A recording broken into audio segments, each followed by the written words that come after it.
네, 안녕하세요. 책 읽는 달빛입니다. 오늘 소개할 책은 고미숙 선생님의 인생 특강입니다. 저자 고미숙 선생님은 고전 평론가이신데요. 열하일기, 웃음과 역설의 유쾌한 시공간, 동의보감, 몸과 우주, 그리고 삶의 비전을 찾아서 등등 많은 저서가 있고요. 해당 주제의 강의들도 유튜브에서 쉽게 찾아볼 수 있습니다. 책 머리에 이런 이야기를 합니다. 현대인이 맺는 관계는 둘 중 하나다. 과도한 밀착 아니면 극단의 고립. 화폐와 소비의 향연이 펼쳐지는 곳은 과도한 밀착이, 일상과 내면은 극단의 고립에 속한다고요. 열광과 고립 사이를 분주하게 오갔던 것, 이것이 군중 속의 고독이라는 역설에 담긴 속내였다. 네. 요즘 우리들은 열광과 고립 사이를 분주히 오가는 삶을 주로 살고 있죠. 또는 고립을 느낄 새 없는 열정으로 점철된 삶. 또 한편으로는 고립의 늪에 빠진 삶이 있는 것 같습니다.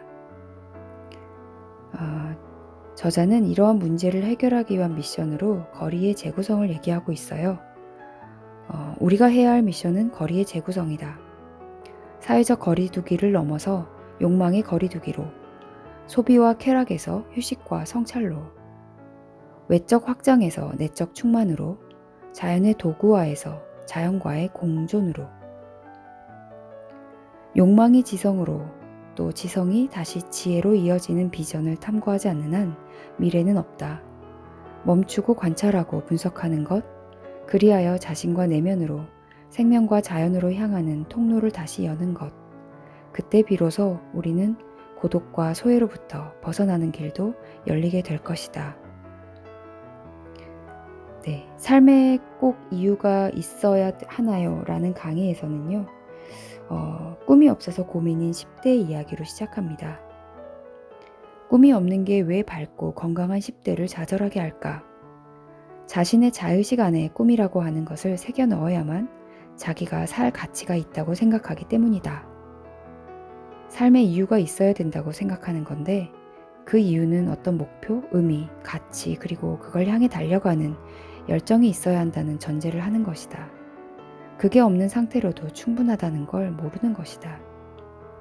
꿈과 의미, 가치, 그런 것들은 삶에는 소중하다. 그런데 그런 것들이 삶보다 더 소중할 순 없다. 살다 보니 꿈을 갖기도 하고, 어떤 사람을 만나서 사랑을 하기도 하고, 또 무엇을 이루고 싶다는 마음이 드는 것이지, 우리가 꿈을 이루기 위해서 삶을 사는 것은 아니다. 그러면서 대체 삶이란 무엇인가에 대해서도 설명하고 있는데요.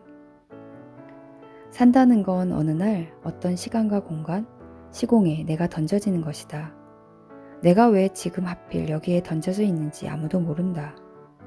즉, 삶은 모른다에서 시작하는 거고, 내가 왜 지금 여기 있는지 모르겠는데 이미 삶은 시작되어 버린 것이다. 그래서 삶은 이 무지로부터 벗어나기 위한 기나긴 삶의 여정이고, 우리는 태어나는 순간 이미 구도자이고, 나에게 던져진 길, 주어진 길 위에서 나의 길을 찾아가는 여정이 인생이다. 이렇게 정의하게 되면 가치나 의미, 이루어야 할 꿈은 굉장히 부차적인 것이 된다는 것이죠. 인류 역사상 알려고 하는 것을 지식, 지성, 지혜로 나누어서 설명을 하고 있는데요. 지식은 주로 정보, 물질의 원리라는 기술지, 지성은 어떻게 지식을 인간 삶에 적용할까 하는 문명지인데, 이러한 지식과 지성은 가시적으로 눈에 보이는 것이죠. 반면에 인간은 끊임없이 인간 너머에 보이지 않는 것을 궁금해 왔고, 예를 들면 생명과 우주가 무엇인가 라는 그런 방향이죠. 저자는 이것을 지혜, 다른 말로 하면 영성, 자연지라고 합니다. 너무 많은 지식과 지성의 영역만 극대화하다 보면 학벌과 엘리트주의, 또 수많은 갈등과 충돌, 소유를 향한 욕망, 지적 특권에 대한 욕망을 못 버리게 된다. 또 너무 많은 책임과 자의식을 짊어지게 되고, 그렇게 해야만 삶이 가치가 있다고 생각하게 된다는 것이죠. 지식과 지성만으로 살면 자아가 아주 비대해진다. 성공하고 싶다. 거액의 돈을 갖고 싶다. 자기의 현실과 너무 아득하게 먼 욕망에 스스로 추락할 수도 있고 또 더 많이 얻고 누린 다음에는 허무감을 느낍니다. 즉 누구도 멈출 수 없고 더 목마르고 마지막엔 허무한 상태, 자기와의 완벽한 소외가 된다고 지적하고 있어요. 내가 내 삶에서 소외되어 있고 자기와 소통하지 못하고 타인과 공감하기가 불가능해지는 그런 소외와 단절이 만들어지게 되는 것, 즉 지식과 지성만 비대해지는, 자아가 아주 비대해진 그런 상황이라고 정리를 합니다. 내가 잘 산다는 건 키가 크고 잘생기면서 학벌이 좋고 돈도 많이 벌면서 뭔가 거창한 목표가 있어야 해. 이런 게 꿈이라고 우리가 보통 생각하는데요. 또는 적어도 그 비슷하게는 살아줘야 나는 잘 살고 있는 거야 라고 스스로에게 말하게 된다는 것이죠.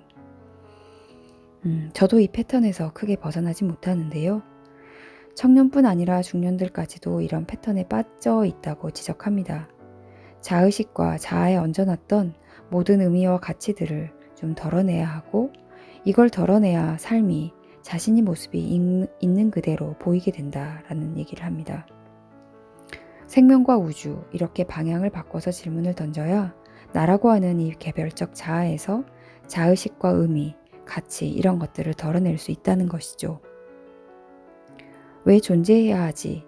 삶의 목적과 가치가 뭐지? 어떻게 살아야 되지? 라는 질문을 해야 되는데 사실 자연의 응답은 간단하다고 합니다. 삶은 삶 그 자체로서 충분하다라는 것이죠. 다른 의미를 보탤 필요가 없다. 네, 내 삶은 그 자체로서 충분하다. 다른 의미를 보탤 필요가 없다. 매우 간단한 답이지만 우리들에게 울림이 큰 이야기인 것 같습니다. 요즘 다들 외모 가꾸기, 몸 가꾸기 이런 열풍이 오랫동안 불고 있는데요. 에로스와 로고스의 향연에서는 이런 이야기를 합니다. 나를 꾸미는 것에 골몰을 하면 신체에 엄청난 소외가 일어납니다. 거기서 오는 건 공허예요. 내가 아무리 예뻐져도 이건 끝나지 않는 문제입니다. 결핍만 생겨요. 자신을 뽐내기 시작하면 타인이 경쟁자가 되어버리는 거죠. 도대체 무엇을 위해 이렇게 하는가? 이런 걸 자신에게 물어야 합니다. 그래서 그런 기준, 화폐, 소비가 제공하는 기준들을 과감하게 거절할 수 있는 용기가 필요해요. 어느 나라도 사실상 성장을 지속할 수 있다고 말하는 경제학자는 지금 없습니다. 불확실성의 시대에 들어간 겁니다. 그러면 이 예측 불가능한 시대를 어떻게 살아야 되는가? 아주 자유롭고 유연하게 살아가면 돼요. 어설픈 스펙이 아니라 진짜 내 신체의 에너지가 필요합니다.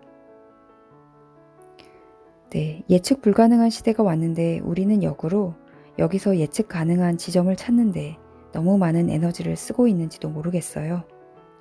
뒤처지지 않기 위해, 그런데 이런 시대일수록 자유로움과 유연함이 더 큰 무기가 될 수 있겠다 이런 생각을 하게 됩니다. 요즘 많이들 불안해 하시는데요. 다들 지금 불안한 이유가 목표를 설정해 놓고 그 목표에 도달하지 못할까 생각하기 때문이라고 이야기합니다. 사실 그 목표라는 게 결국 화폐의 양인 경우가 많잖아요. 정말 움켜쥐려고 하는 게 무엇인가? 어떤 관계, 활동, 내 삶의 비전이 아니라 화폐의 양이다. 그래서 불안한 겁니다. 절대로 화폐의 양이나 내가 누리는 권력이 나에게 평정을 주지 않습니다. 에로스가 굉장히 다이내믹하고 충동적이고 카오스적인 힘이라면 이 힘에 리듬을 부여하고 어떤 방향을 부여하는 지평선 같은 것, 그게 로고스라고 이야기합니다. 절대 도달할 수 없지만 끝없이 달려가게 되는 것입니다. 그러니까 공부라는 게 끝이 없고 목적도 없는 것이고 사실 목적이 있다면 삶 자체인 것이죠. 그래서 인생의 모든 순간이 공부여야 한다. 이렇게 얘기하시는데요. 그럼 어떻게 공부해야 되는지, 진리에 대한 열정을 어떻게 훈련하는지에 대해서도 읽고 쓰고 말하는 것이다 라고 얘기합니다. 우리가 저 사람이 지성이 있는지 없는지 말을 들어보면 알고 글을 보면 알고 어떤 책을 읽는지 보면 알잖아요.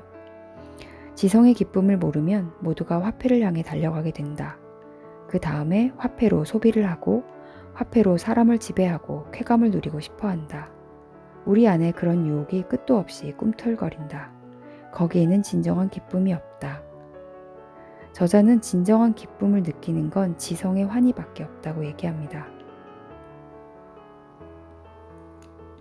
원초적 욕망과의 대면, 이 강의에서는요, 우리가 욕망과 함께 그리고 욕망을 데리고 살면서 욕망으로부터 자유로워지는 길을 열 수 있지 않을까 이렇게 이야기를 시작합니다. 가장 바라는 바 아닌가요? 욕망을 나쁘게만 생각하고 욕망을 버리겠다. 내일부터 욕망을 하지 않겠다. 이렇게 생각하면 어디 쉽게 욕망을 버리기가 쉽지 않지 않았나요? 욕망은 단지 무언가를 하려고 하는 힘, 에로스이고 이를 해석하려는 것을 진리, 로고스라고 설명합니다. 욕망은 방향도 없이 그저 움직이는 카오스고 우리는 그걸 마주하고 성찰하는 힘이 필요하다는 것이죠. 욕망이 자본주의와 결합하면서 맹목적인 식욕, 성욕, 분노 조절 장애가 나타나는데 자기가 누구인지 모르는데 욕망을 아무리 채운들 또 내가 누구인지 모르는데 채워도 채우는 건지 아닌지도 모르게 된다는 것입니다. 욕망과 대면하기 위해서는 로고스, 즉 이게 무엇인가 라는 질문이 하는 힘이 필요한데요. 예를 들면 내가 왜 이렇게 먹어대지? 이게 뭔가? 이걸 왜 계속하고 있지? 이런 질문을 일단 던지라고 합니다. 오늘부터 그만 먹어야지. 야동을 바로 끊어야지. 오늘부터 공부를 해야지. 이런 욕망에 대한 이분법은 소용이 없다고도 지적해요. 다이어트를 해서 알다시피 바로 요요가 오고요. 정체를 알 수가 없게 됩니다. 제대로 된 질문은 이 쾌락이 뭐지? 그렇게 질문을 던지면 또 관찰하면 욕망과 대면하고 해결할 수 있다고 합니다. 우리는 지금 노동, 화폐, 소비 사이클 안에 들어가 있는데 그냥 좋은 일자리를 얻어 돈을 벌고 소비하는 것이 내 인생의 방향이야 라고 이미 정해버렸다는 것이죠. 하지만 좌절이 오고 결핍이 오게 되고 노동과 화폐, 소비의 사이클을 대면하고 이렇게 가게 되면 계속 결핍만 느끼겠다는 거죠. 우리가 이렇게 되면 계속 결핍만 느낀다. 이것만 알아채도 이 상황을 우리는 조율하고자 하는 힘을 가질 수 있다고 합니다. 지금의 방향은 주로 물건에 대한 소유, 사랑에 대한 소유, 이렇게 소유를 향한 것인데 일단 존재 쪽으로 방향을 틀면 된다는 것이죠. 우리가 비로소 욕망으로부터 해방되고 내 인생의 주인이 되는 길을 존재 쪽으로 방향을 틀면 가능하다고 설명합니다. 네, 간단히 리뷰해봤는데요. 화폐의 양을 축적하기 위해 긴긴 인생을 달려오다가 무심코 원하는 양을 채우지 못한 현실에 영혼까지 끌어모으며 다시 달리기를 시작할지 고민하는 시점이 다들 있습니다. 이럴 때 나는 무엇을 위해 살았나? 내 꿈이 무엇이었나? 나는 누구인가? 라는 허탈감 또는 상대적인 패배감을 느끼기도 합니다. 이 책은 그런 분들에게 내 삶이 삶 자체로서 온전히 충만하다 라는 것을 느끼게 해주는 내용인 것 같아요. 에로스와 로고스의 향연 속에서 우리 삶은 덜 지치고 덜 시달리고 욕망에서 다소 가벼운 해방감을 느낄 수 있을 것 같습니다. 욕망으로부터의 회피보다는 욕망과의 대면을 선택하고 욕망의 구조적 환경에서 그 이유를 찾고 분석하고 내 존재에 집중한다면 우리는 욕망을 데리고 살면서도 욕망에 대면하고 그로부터 해방될 수 있을 것 같아요. 네, 감사합니다.